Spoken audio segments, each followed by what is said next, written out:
Breaking news. Grabe ito. Auntie Claire nagwawala. Galit na galit kay Karen Davila. Dahil nga po sa mga batikos ni Karen Davila, ito ay kanyang pinalagan at ang sama ng loob. Dahil daw si Karen Davila ay isang bias daw na pagpapahayag dito. Dahil binabatikos daw ang flood control. Ayon kay Karen Davila, nung interview niya kay Toby Chanko, mga kababayan, sinabi niya na kinalimutan na ang pag-iimbestiga ng issue ng flood control na minasama at ikinagalit ni Auntie Claire. Gusto nang manakit. Mga kababayan, sabi niya dito, Auntie Claire is anti-fake news. Wow! Anti-fake news daw sa Auntie Claire. Kaya ngayon, binakbakan niya si Karen dahil nagpapakalat daw ng maling information. Dahil ang flood control daw ay tuloy-tuloy pa rin ang pag-iimbestiga. Kaya galit na galit si Manang Claire na vlogger. Kaya dito mga kababayan, panoorin po natin itong panggagalaiti ni Manang Claire kay Karen Davila. Parang gusto talagang magwala at sugurin si Karen Davila dito. Talagang lumalabas ang litid sa leeg sa galit. Ito po mga kababayan, panoorin po natin. Grabeng galit Auntie Claire dito.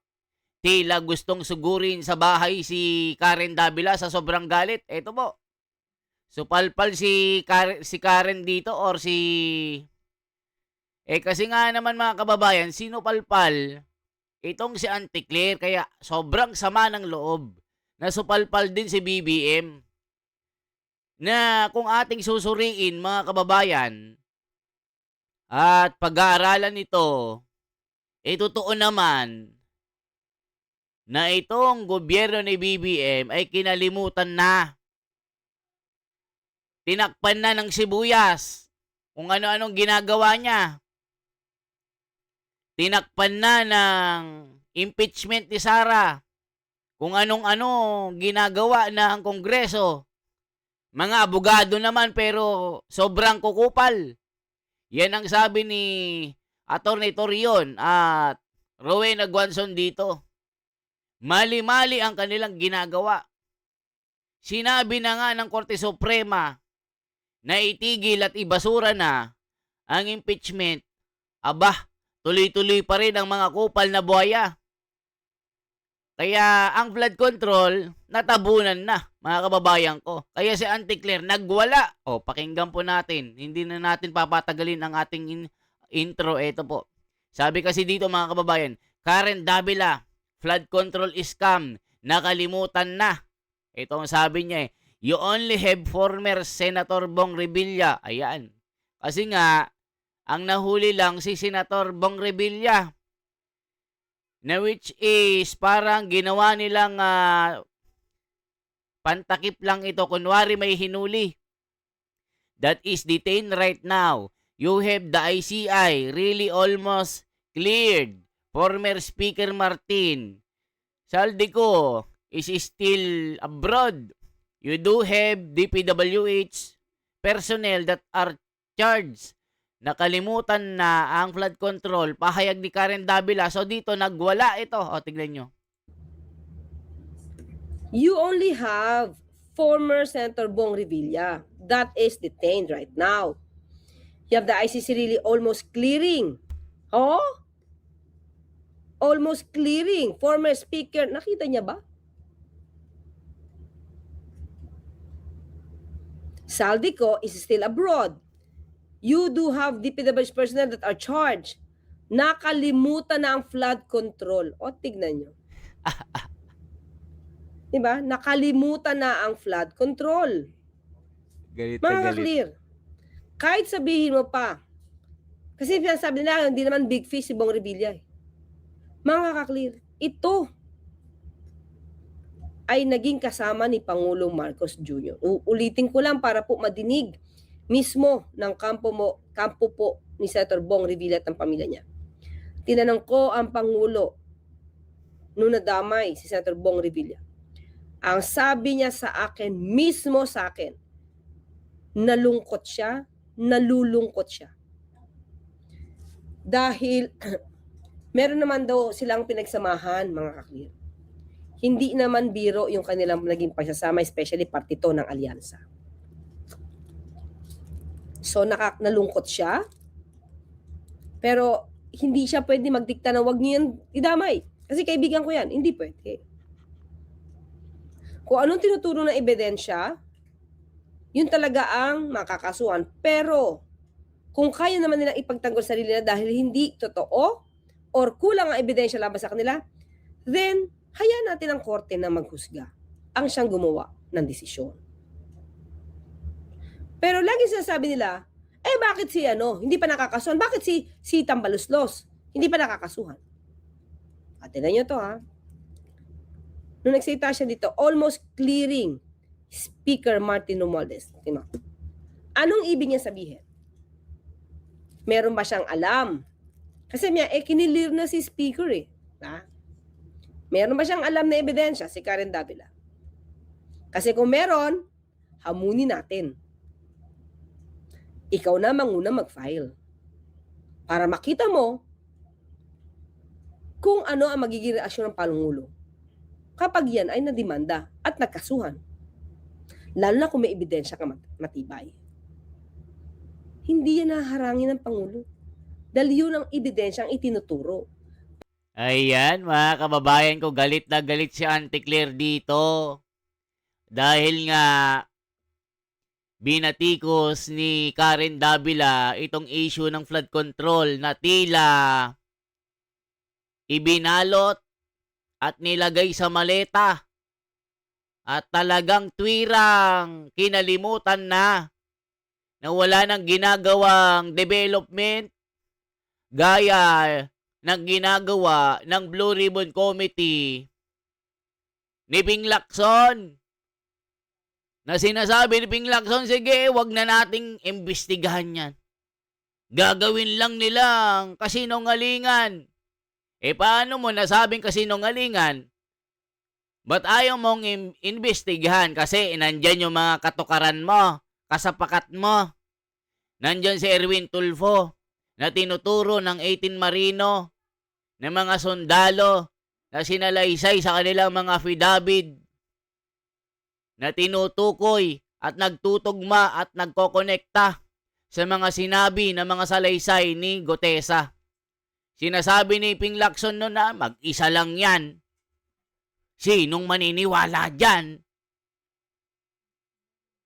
Aba, nung lumutang yung 18 sundalo, aba, ang issue naman ni Pinky, abay, parang hindi pwede ito. Bakit isinabay sa people power? But isinabay sa martial law independence or anniversary? Anong ibig sabihin nito? Abay, may kulay politika ito. Wag na nating imbestigahan yan. Segunda naman si Bending Dalo. Itong si Erwin Tulfo kasi nga nandun yung kanyang pangalan. Na mula nung siya ay congressman, aba, kumubra din ng mali-malitang kwarta na diniliber ng mga Marines. Sabi ni Erwin Tulfo na magaling sa... Dati kasi si Erwin Tulfo, mga kababayan, magaling yan. Idol ko din yan kasi nga sa kanyang programa, aba, laging pagkausap yung mga korap noon, kala mo gustong suntukin Kayo ang mga korap kayo. Dati binabanatan si Risa Hontiveros sa PhilHealth Binabanatan niya yung mga korap Ganun din yung kuya niya Si Rafi Tulfo, ang galing. Pag-away ng mga pamilya-pamilya, magjowa, may kabit doon, OFW, mga chismisan, mga away pamilya, kamag-anak. Abay, unang-unang responde yung mga Tulfo, mga kababayan. Million ang views. Abay, nakanak nung naging senador na. Abay, nag-iba ang kulay ng kanilang mundo. Tila mga nanahimik, mas tahimik pa sa jowang iniwan ng kanyang afam na jowa. Tila nanahimik sila sa sobrang katahimikan. Akala mo langis o gasolina. Na sobrang katahimikan, mga kababayan, sumabog ang presyo. O ngayon, itong flood control, no say sila. Panapanahon daw ang pagpapasabog. So, ibig sabihin, mga kababayan, ang kanilang direksyon, hindi talaga public service. If where is the money,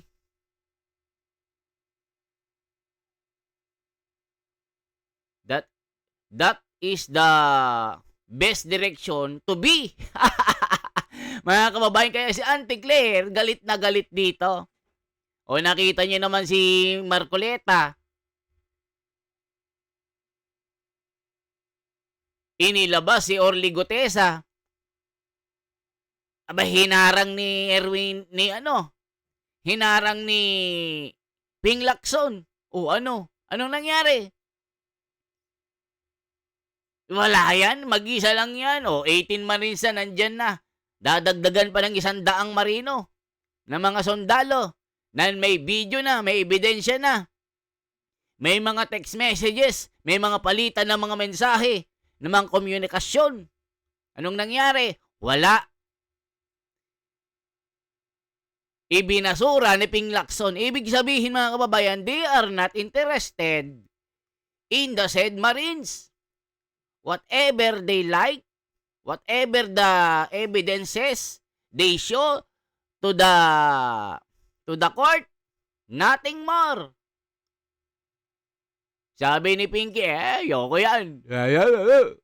Kasi nga, kaibigan niya, kasapakat niya, yung kaibigan niya na tumanggap din ng mali-malitang kwarta na si Tito Soto dito. O mga kababayan, tuloy nyo pa ito ha. Naku po, yari na, Auntie Claire. Nasampal ka ni Karen Davila dito. Pero bago kayo mamintas at bago kayo magbigay ng insinuation, lalong-lalo na laban sa Pangulo, gamitin nyo muna ang inyong mga utak, mag-produce kayo ng ebidensya. O ayan, mga kababayan, mag-produce daw ng ebidensya. Nandyan na ngayong 18 Marines.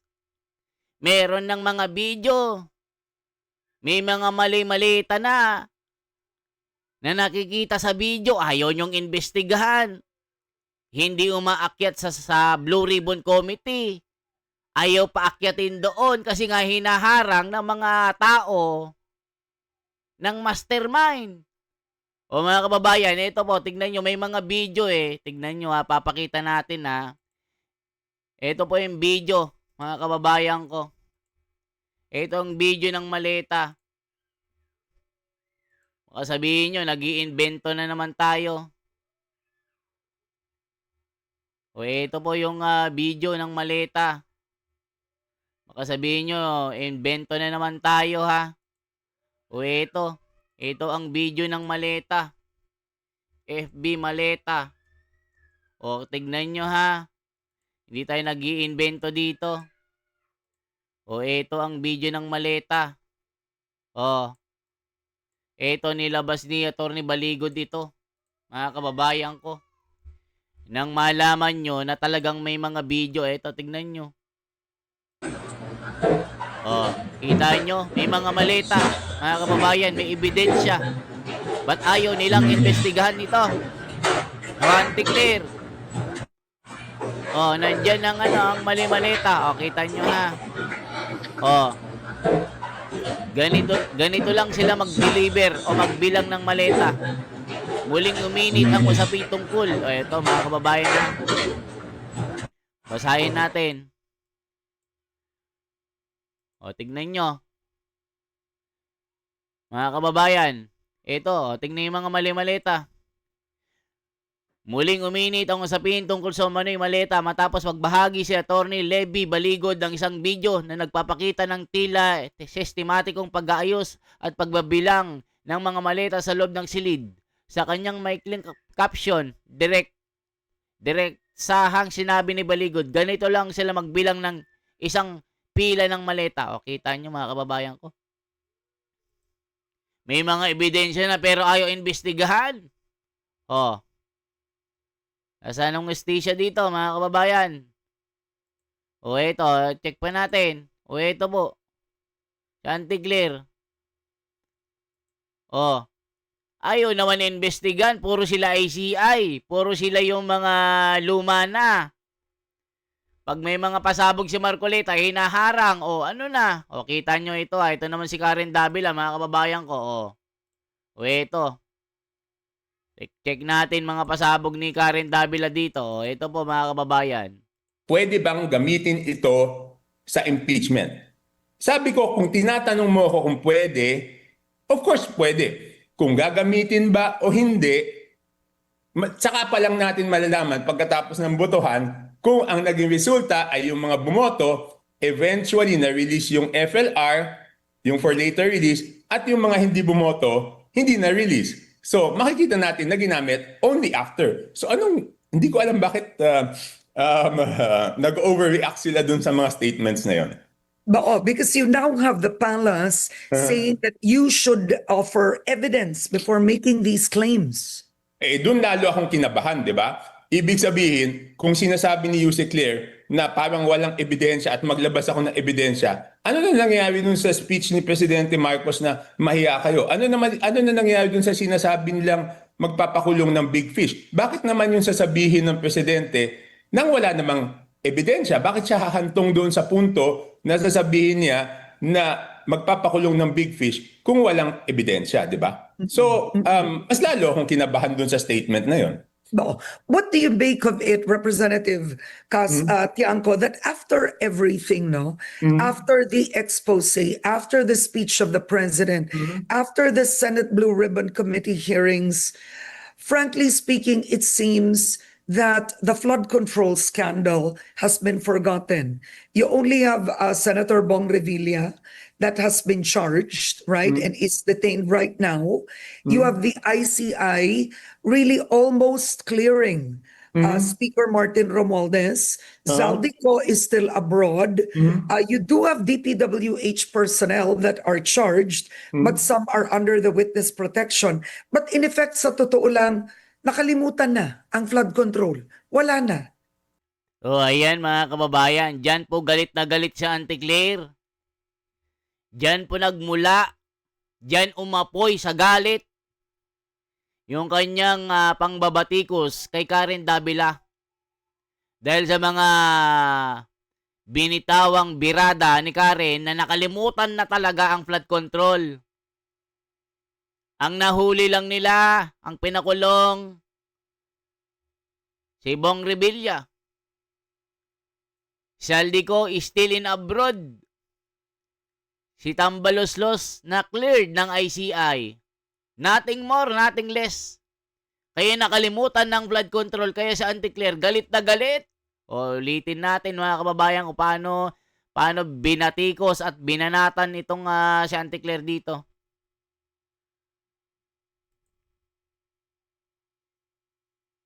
Ng big fish kung walang ebidensya, di ba? So, mas lalo akong kinabahan dun sa statement na yon.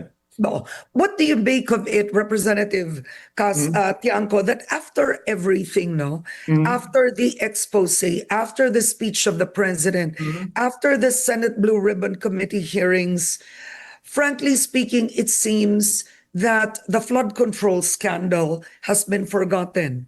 You only have Senator Bong Revilla that has been charged, right, and is detained right now. You have the ICI really almost clearing Speaker Martin Romualdez. Zaldico is still abroad. You do have DPWH personnel that are charged, but some are under the witness protection. But in effect, sa totoo lang, nakalimutan na ang flood control. Wala na.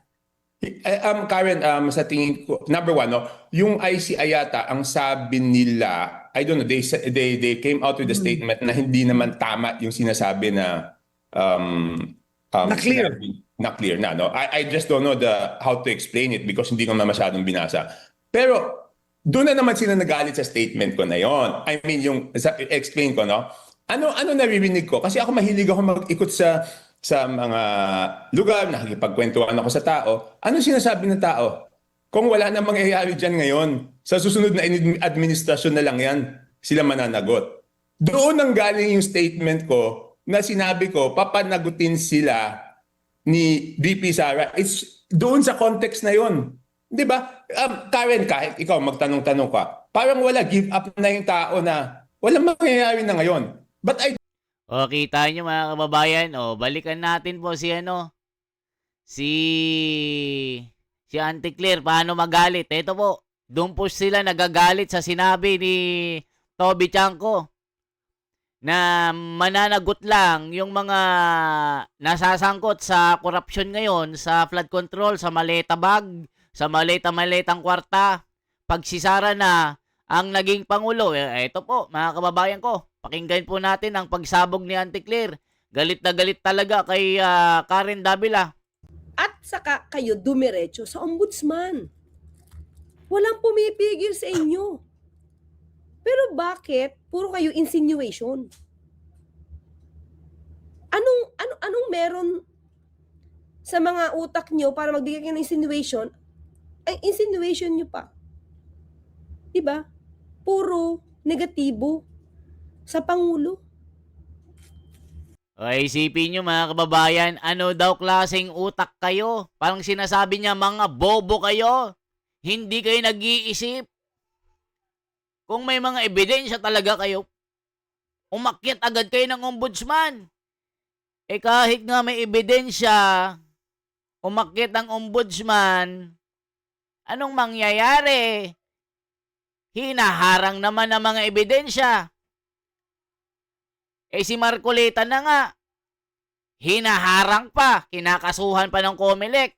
O ayun, nakarma ang COMELEC. Wala nang palang kasalanan si Marcoleta dito. Kaya sabihin ni Ping Lacson, indirect bribery. Dahil nagsinungaling sa kanyang sose, criminal liability ito pwedeng makahon.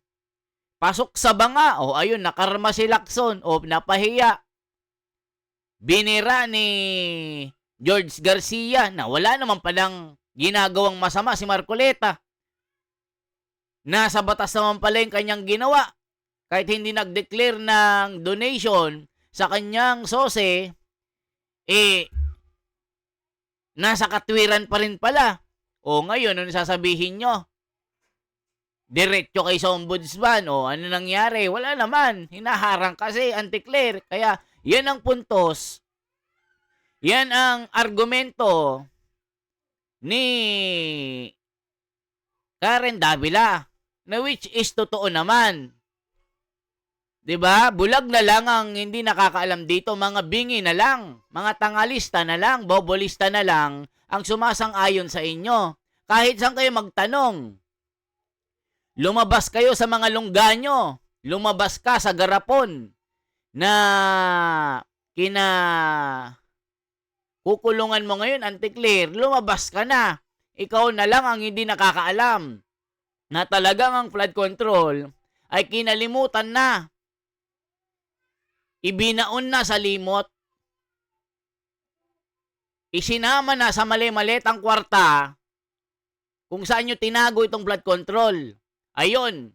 Kaya kayo nababakbakan ng taong bayan. Kaya totoo naman ang sinasabi ni Karen Davila na nakalimutan na talaga ito. Kaya sa Auntie Claire, galit na galit na.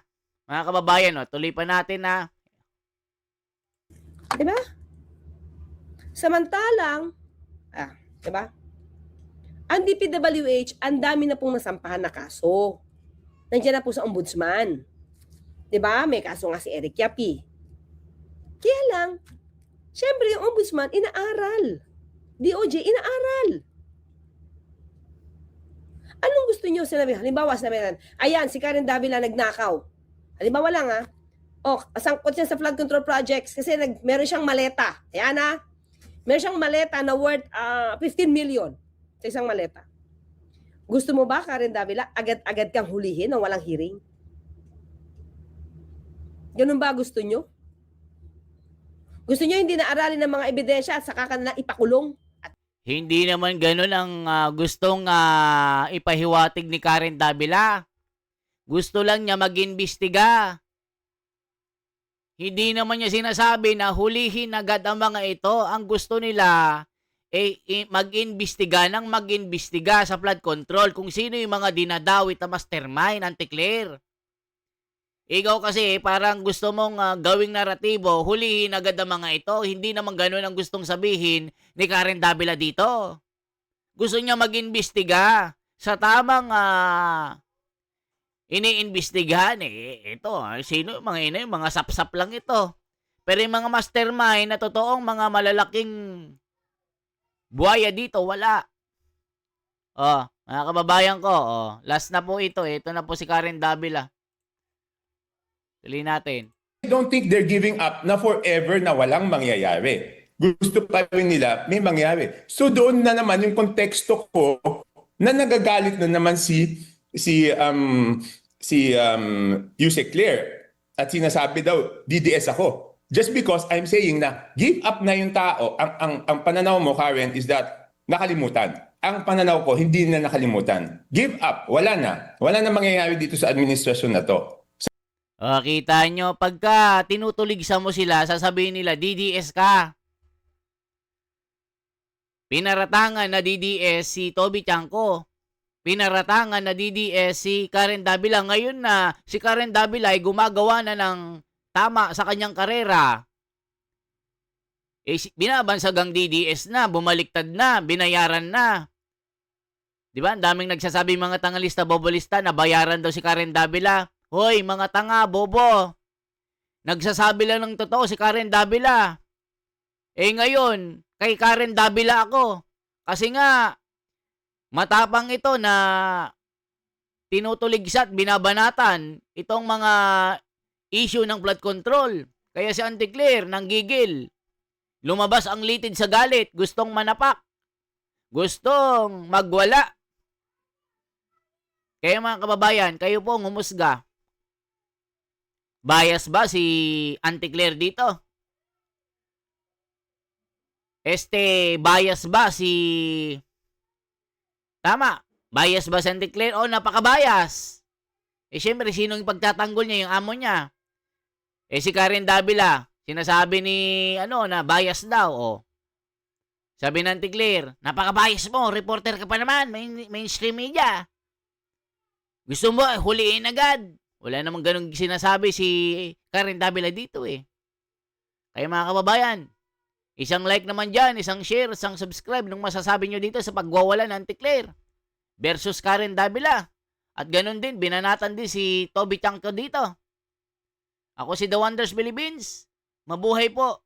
Ipaglaban natin ang katwiran at katotohanan kung anong pinaglalaban ni Marcoleta. Kung anong nasa Biblia. Kung anong nasa katwiran ng kabanal na kasulatan. Doon tayo mananaig. Doon tayo kakampi. Huwag natin kalimutan na ang flood control ay mabaon sa limot at masama sa maleta kung saan nila tinago. Mabuhay po. Shoutout sa inyong lahat mga kababayan ko, mabuhay.